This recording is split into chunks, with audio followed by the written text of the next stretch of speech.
Hallo en hartelijk welkom bij onze podcast. Fijn dat jullie er vandaag weer zijn. Ook hallo van mij. In deze podcast leren jullie Nederlands met echte gesprekken uit het dagelijks leven.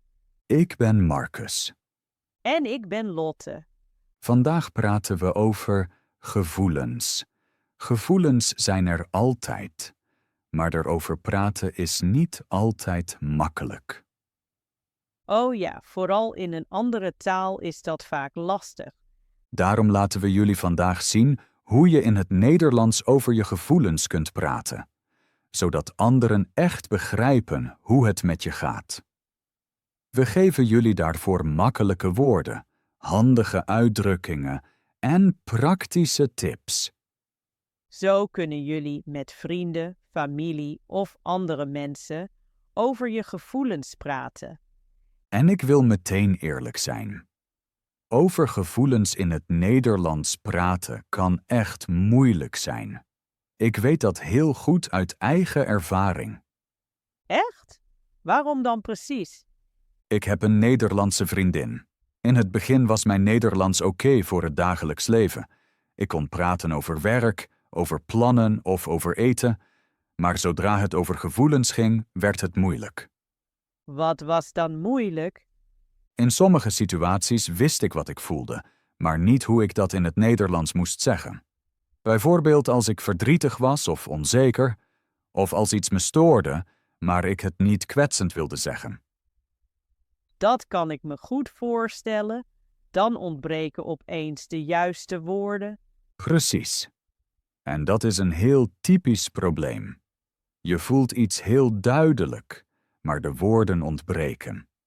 En dan zeg je of niets of iets dat niet echt past. Precies. En juist daarom maken we deze aflevering. Zodat jullie dat niet ook overkomt. Vandaag geven we jullie de woorden en uitdrukkingen die ik toen graag had gehad. Dus woorden waarmee je gevoelens simpel en eerlijk kunt uitdrukken. Marcus, welke woorden kunnen onze kijkers gebruiken om hun gevoelens te beschrijven? Marcus, welke woorden kunnen onze kijkers gebruiken om hun gevoelens te beschrijven? Een heel goede vraag. We beginnen het beste met makkelijke en vaak gebruikte woorden. Woorden die je elke dag kunt gebruiken. Dus niet te ingewikkeld. Precies. Bijvoorbeeld het woord gelukkig. Gelukkig betekent dat het goed met je gaat en dat je je blij voelt. Zoals wanneer je een fijne dag hebt of goed nieuws krijgt. Klopt. Wanneer was jij voor het laatst echt gelukkig? Eigenlijk vandaag. En dat verrast mezelf een beetje, omdat het geen bijzondere dag was. Dat vind ik interessant. Wat heeft jou vandaag gelukkig gemaakt? Mijn heel normale dagelijkse routine, die geeft me structuur en rust. En dat maakt me gelukkig.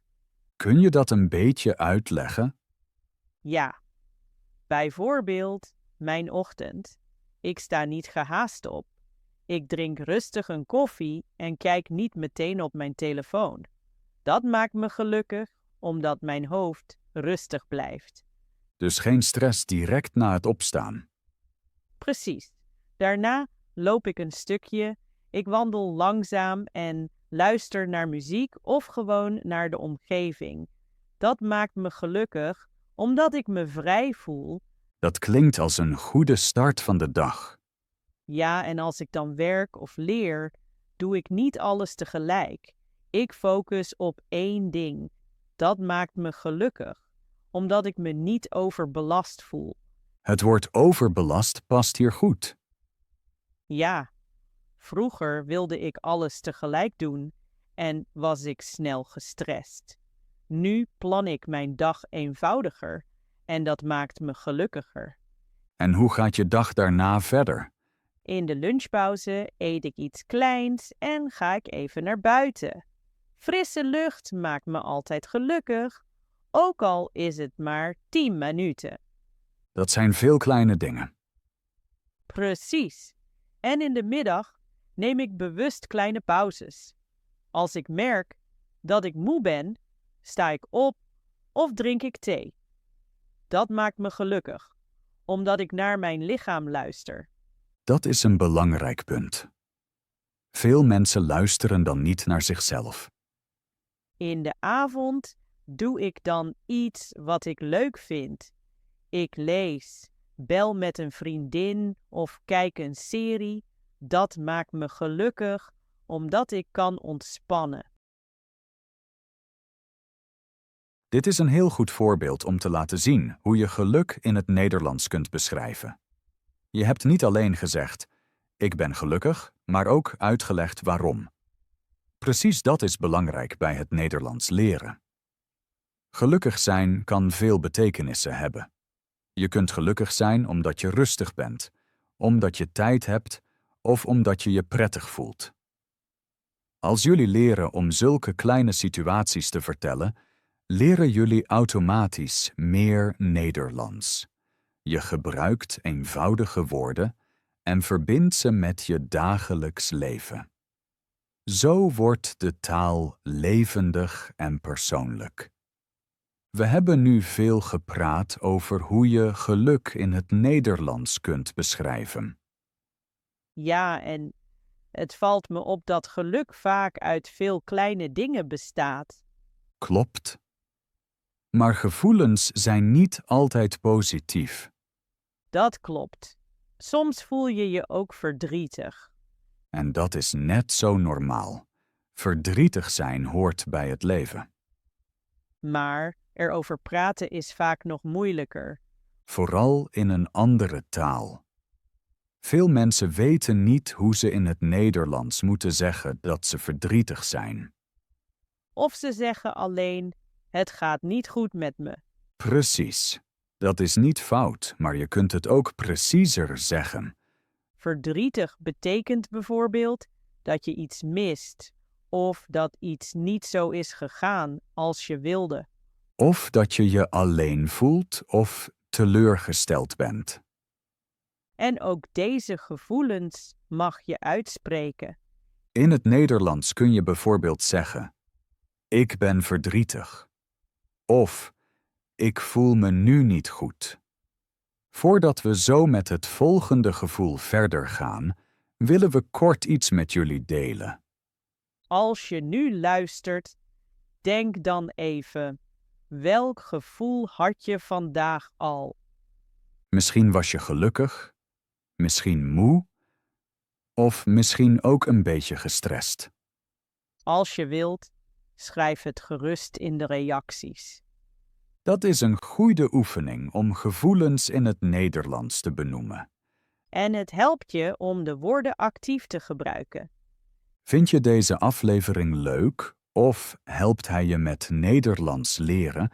Geef dan gerust een like. Zo zien wij welke onderwerpen voor jullie interessant zijn. En als je je op de podcast abonneert, mis je geen nieuwe aflevering. Daarnaast willen we weten wat jullie nog meer interessant vinden. Welke onderwerpen moeten we de volgende keer bespreken? Gevoelens, dagelijkse situaties of misschien gesprekken op het werk. Schrijf je ideeën gerust in de reacties. We kijken ernaar en nemen ze mee voor komende afleveringen. Nou, Lotte, hoe voel jij je op dit moment? Op dit moment voel ik me geconcentreerd en een beetje nieuwsgierig. Nieuwsgierig is een goed gevoel. Waarom ben je nieuwsgierig? Ik ben nieuwsgierig omdat ik vandaag veel nieuwe woorden wil leren. Heel goed. Ik voel me vandaag gemotiveerd. Gemotiveerd is een positief gevoel. Ik houd van positieve gevoelens. Welke positieve gevoelens ken je nog? Bijvoorbeeld vrolijk, gelukkig of enthousiast. Heel goed. Kun je een zin met gelukkig maken? Ja, ik ben gelukkig als ik mijn vrienden zie. Perfect. Ik ben gelukkig als ik lekker eten heb. Ik ook. Eten heeft veel met gevoelens te maken. Klopt. En hoe zit het met trots? Ik ben trots op mijn zus. Ze speelt heel goed gitaar. Dat is mooi. Ik ben trots op mijn cursus Nederlands. Dat mag je ook zijn. Nu praten we over moeilijkere gevoelens. Ja, ook negatieve gevoelens zijn belangrijk. Verdrietig kennen we al. Ik ben verdrietig als mijn vakantie voorbij is. Oh ja, dat herken ik ook. En dan is er nog boos. Boos. Wanneer ben jij boos? Ik ben boos als iemand te laat komt. En jij? Ik ben boos als mijn internet heel langzaam is. Dat is echt frustrerend. Gefrustreerd is ook een gevoel. Precies. Ik ben gefrustreerd als ik iets niet begrijp. Ik ben gefrustreerd als ik een puzzel niet kan oplossen. Dat is een goed voorbeeld. Hoe voel jij je voor een toets? Voor een toets ben ik altijd erg nerveus. Nerveus is typisch. Mijn hart klopt dan snel en ik kan niet stilzitten. Dan ben je onrustig. Precies. Onrustig. Dat gebeurt bij veel mensen. Laten we nog over verrassingen praten. Verrast. Ik ben verrast als ik een oude vriend ontmoet. Of als het weer plotseling verandert. Oh ja, vanmorgen scheen de zon en nu regent het. Eerst was ik erg verrast en nu ben ik een beetje teleurgesteld. Teleurgesteld? Waarom ben je teleurgesteld? Ik wilde vanavond gaan wandelen, maar met dit weer misschien toch niet. Dat begrijp ik goed. Soms moeten we onze plannen veranderen. Ja, en dan ben ik soms ook verveeld. Verveling is een typisch gevoel. Je kunt ook zeggen, ik verveel me. Precies. Wat doe jij als je je verveelt? Dan kijk ik video's of bel ik een vriend. Goeie ideeën. Ik maak dan soms mijn huis schoon. Echt? Vind je schoonmaken leuk? Niet altijd, maar daarna voel ik me productief. Productief is een interessant gevoel. Ik voel me productief als ik een takenlijst afrond.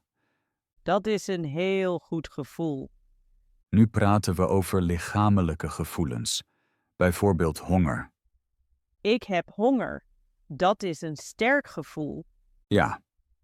Of ik heb dorst. En soms ben ik moe. Dat hadden we al. Precies. Het tegenovergestelde van moe is wakker of uitgerust. Ik ben wakker. En ik ben uitgerust. Vandaag ben ik helaas niet zo uitgerust. Ik ben eerder moe. Dat is niet zo goed. Je hebt meer slaap nodig. Ik weet het. Maar 's avonds ben ik vaak erg wakker. Dat is mijn probleem. Misschien ben je 's avonds te actief. Misschien. Soms ben ik 's avonds erg actief en daarna totaal uitgeput. Uitgeput is sterker dan moe. Precies. Ik ben uitgeput na het werk. Of na een heel lange dag. Voel jij je soms ook ziek? Ja, soms. Dan voel ik me zwak en heb ik hoofdpijn. Ik heb soms buikpijn als ik te veel ijs eet. Dat is geen goed idee.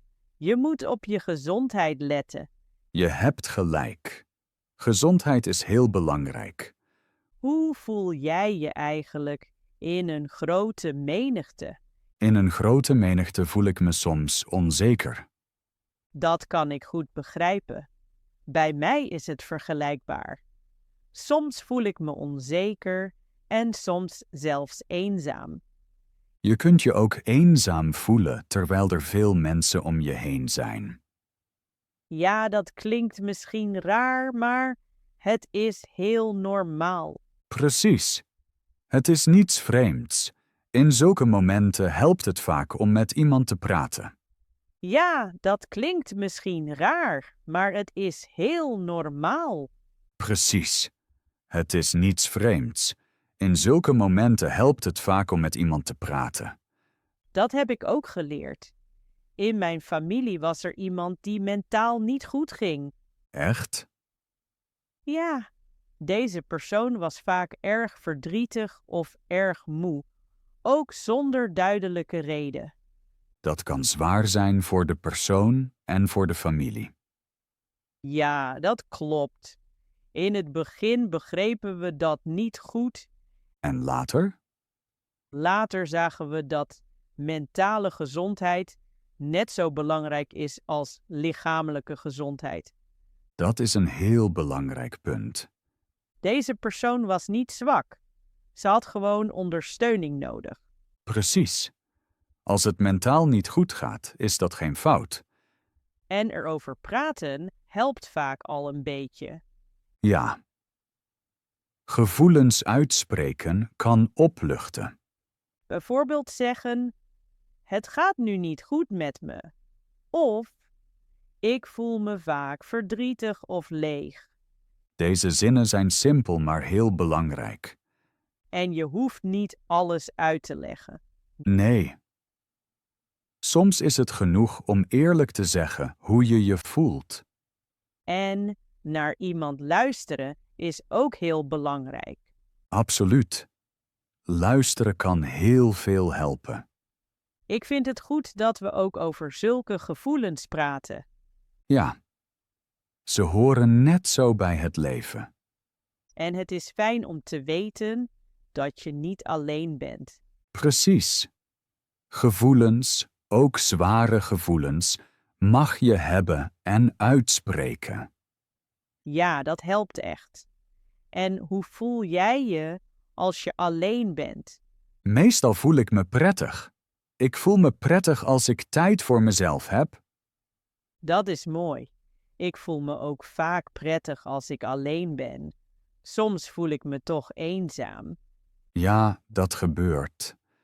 Dan denk ik aan mijn vrienden of bel ik ze. Dat is een goed idee. Nu praten we over liefde. Liefde is een heel sterk gevoel. Ja, ik ben verliefd. Verliefd zijn is een prachtig gevoel. Je voelt je licht en gelukkig. Absoluut. En wat is het tegenovergestelde daarvan? Bijvoorbeeld als je heel verdrietig bent. Je kunt zeggen, mijn hart is gebroken. Dat klinkt heel heftig, maar het klopt. Ben je ergens bang voor? Ja, ik ben bang voor grote honden. Echt? Ik ben bang voor hoge gebouwen. Dan word ik duizelig. Duizelig word ik ook als ik op een hoge toren sta. Ik ook. Dan hou ik me altijd goed vast. Goed idee. Hoe voel jij je als je iets nieuws begint? Als ik iets nieuws start, ben ik vaak enthousiast en tegelijk bang. Dat is een mix van gevoelens. Precies. Gevoelens zijn zelden simpel. Dat klopt. Soms voelen we twee dingen tegelijk. Bijvoorbeeld, ik ben blij dat ik vakantie heb, maar ik mis mijn collega's. Ja, dat is een goed voorbeeld. Mis jij nu iemand? Ik mis mijn familie. Ze wonen ver weg. Dat spijt me. Dat kan verdrietig zijn. Ja, maar we bellen vaak. Daarna voel ik me weer vrolijker. Hoe voel jij je als je andere mensen helpt? Dan voel ik me nuttig en tevreden. Tevreden is een rustig en fijn gevoel. Ik ben tevreden na een rustige dag. En ik ben tevreden als ik een vriend kan helpen. Ben jij eigenlijk een geduldig mens? Soms wel, soms niet. In de rij bij de supermarkt ben ik vaak ongeduldig. Ik ook. Wachten vind ik moeilijk. Dan word ik snel ongeduldig. En als je moet wachten, word je dan ook geïrriteerd? Ja, helemaal. Vooral als ik haast heb. Haast hebben is echt vervelend. Ja, dat klopt. Laten we nu over mooie herinneringen praten. Hoe voel jij je als je aan je jeugd denkt? Meestal voel ik me weemoedig. Weemoedig is een interessant woord. Het betekent dat je je tegelijk verdrietig en blij voelt. Precies. Ik denk terug aan mooie dagen, dan ben ik een beetje verdrietig omdat ze voorbij zijn, Dat is mooi gezegd. Bij mij is het vaak hetzelfde. maar we kunnen ook nieuwe mooie herinneringen maken. Dat is een goede houding. En hoe voel jij je als je een compliment krijgt? Een compliment? Eerst ben ik verrast en daarna voel ik me gevleid. Gevleid is een warm, positief gevoel. Ja, en soms ben ik dan ook een beetje verlegen. Verlegen? Dat had ik niet gedacht. Je praat hier toch in de podcast? Klopt, maar in het begin was ik erg verlegen.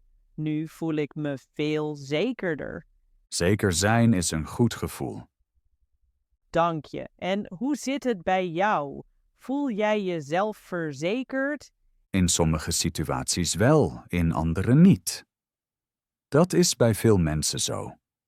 Hoe voel jij je als je een fout maakt? Dan voel ik me eerst beschaamd of geschrokken. Dat is een lastig gevoel. Maar iedereen maakt fouten. Precies. Dan probeer ik de fout weer goed te maken. En daarna voel je je opgelucht. Ja. Opgelucht zijn is een heel goed gevoel. Voel jij je soms jaloers? Ja, soms. Bijvoorbeeld als een vriend iets moois bereikt en ik niet. Dat is normaal. Ik ben ook soms afgunstig. Jaloers en afgunstig zijn bijna hetzelfde. Ja, maar dan herinner ik me dat ik ook veel goede dingen in mijn leven heb. Dat is een goede strategie. Dan voel ik me weer meer tevreden. En hoe gaat het met jou als het weer lang slecht is? Als het lang regent, voel ik me vaak energieloos. Energieloos zijn is niet fijn. Dat ken ik goed. Dan heb ik muziek nodig en beweeg ik een beetje in huis. Dat is een goed idee. Daarna heb je weer meer energie. Ja, dan voel ik me weer vol energie. En wat doe jij in zulke momenten? Ik drink dan thee of kijk een vrolijke film. Ook goed. Het is belangrijk om op onze gevoelens te letten. Ja, gevoelens zijn net signalen. Precies. Als ik lang gestrest ben, weet ik heb een pauze nodig. En als ik lang verdrietig ben, weet ik moet met iemand praten. Perfect. Jij begrijpt dat heel goed. Dank je. Dat is een mooi compliment. Nu voel ik me gewaardeerd. Gewaardeerd zijn is een goed gevoel. Voordat we verder gaan, wil ik nog een belangrijke leertip met jullie delen. Ja, die past heel goed bij ons onderwerp van vandaag. Over gevoelens praten is niet alleen goed voor gesprekken, maar ook erg goed om te leren. Waarom eigenlijk? Ons brein leert beter wanneer iets met emoties is verbonden. Gevoelens helpen ons dingen te onthouden. Dus leren we beter wanneer we iets voelen en niet alleen uit het hoofd leren. Precies. Als je een woord leert en daarbij aan een echte situatie denkt, blijft het langer in je hoofd. Bijvoorbeeld het woord verdrietig, wanneer je je echt eens verdrietig hebt gevoeld. Precies. Of gelukkig, wanneer je aan een mooi moment denkt. Dat voelt veel echter dan een woordenlijst. Ja. Daarom is het zo handig om over gevoelens te praten als je een taal leert. Je gebruikt woorden die echt iets betekenen. En je gebruikt ze in de juiste context, dus in echte situaties. Dat helpt bij het begrijpen en ook bij het spreken. Een goede leertip is daarom: verbind nieuwe woorden met je eigen gevoelens. Je kunt jezelf bijvoorbeeld vragen: wanneer was ik voor het laatst gelukkig? Of: wanneer was ik moe, gestrest of rustig? Dan kun je een eenvoudige zin in het Nederlands zeggen. Bijvoorbeeld: ik ben vandaag moe. Of: ik voel me nu rustig. Niemand hoeft dat te horen. Je kunt het ook alleen voor jezelf zeggen. Precies. Belangrijk is dat je Nederlands met je eigen leven verbindt. Zo voelt leren niet droog aan. En je merkt: Nederlands helpt je om je uit te drukken. Dat motiveert veel leerders meer dan grammatica-regels. Gevoelens zijn een natuurlijk deel van ons dagelijks leven. En daarom zijn ze een heel goede sleutel tot leren. Als je regelmatig in het Nederlands over je gevoelens nadenkt of praat, wordt je Nederlands vanzelf beter. Stap voor stap en helemaal zonder druk. Precies. Dit is een van de beste manieren om een taal echt te leren. En eerlijk gezegd voel ik me nu ook een beetje uitgeput na zoveel woorden. Ik ook. Het was een lang gesprek, maar een heel goed gesprek. We hebben vandaag over veel verschillende gevoelens gesproken. Over positieve gevoelens, zoals gelukkig of tevreden. Over negatieve gevoelens zoals verdrietig of gestrest. En ook over complexere gevoelens die niet altijd makkelijk uit te leggen zijn. Bijvoorbeeld sociale gevoelens zoals jaloezie of eenzaamheid. Of lichamelijke gevoelens zoals honger, moeheid of uitputting. Ik denk dat onze luisteraars nu een goede basis hebben. Ja, ze kunnen hun gevoelens nu beter benoemen. En dat is niet alleen belangrijk voor Nederlands, maar ook voor het leven. Als je kunt zeggen hoe het met je gaat, begrijpen anderen je beter. Precies. En je voelt je vaak zelf ook beter begrepen. We hebben vandaag veel nieuwe woorden gehoord. Misschien is het goed om enkele van de belangrijkste nog eens langzaam te herhalen. Heel goed idee. Zo kun je ze beter onthouden. Ons eerste woord is tevreden. Tevreden is een rustig, prettig gevoel. Het is niet zo sterk als gelukkig, maar wel heel positief. Bijvoorbeeld, na een rustige dag ben ik tevreden. Of: ik ben tevreden wanneer ik mijn taken klaar heb. Het volgende woord is gestrest.